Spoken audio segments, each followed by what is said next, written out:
To make $1 billion in the stock market, you're told to obsess over earnings reports, interview CEOs, and predict the future of global supply chains.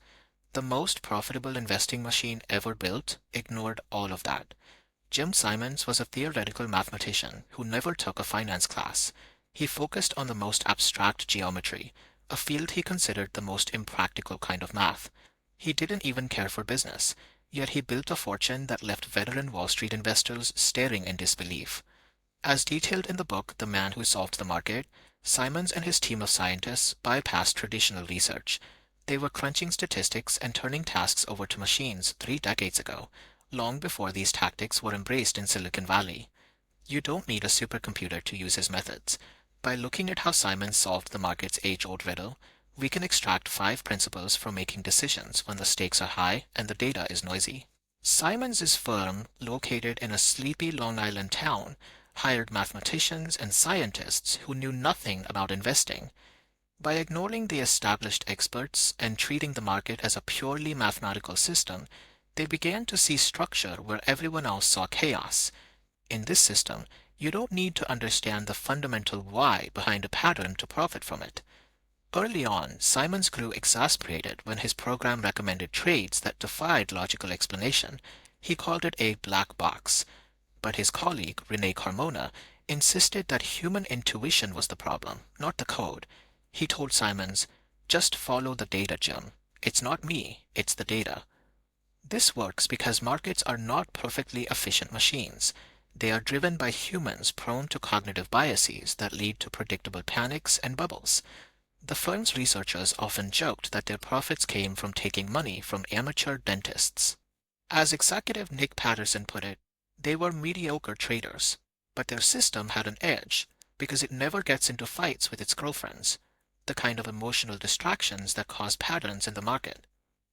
Because the market is a psychological landscape, algorithms win by simply lacking the human emotion that leads to overreaction. However, spotting a trend means little if you don't know exactly how much of your resources to put on the line. This diagram shows the Kelly criterion, a formula originally used to size bets in horse racing. Elwyn Berlekamp, a game theorist, used this logic to ensure the firm never risked too much on a single signal, scaling wagers based on the probability of success. Scaling a system this complex required a total rejection of the way high-level professionals usually work. Simons believed that even the most brilliant minds fail when they toil in isolation. He tied every employee's bonus to the performance of the entire fund, not their individual ideas. This meant a programmer was incentivized to fix a bug in a colleague's code, or even just get them coffee to keep a breakthrough moving. By forcing transparency and shared rewards, the firm created a unified intelligence that outpaces any collection of competing geniuses. But there is a danger in looking too hard for order. Stare at chaotic data long enough and you will inevitably find patterns that don't exist, a trap known as data overfitting. This graph illustrates the risk. By mining enough data, you can prove that US stock returns are predicted with 99% accuracy by combining the butter production in Bangladesh with the sheep population in America. It's a mathematical coincidence.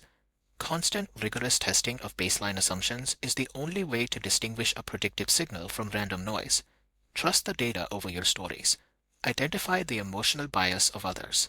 Size your wagers mathematically, force collaboration, and always check for the ghosts in the data.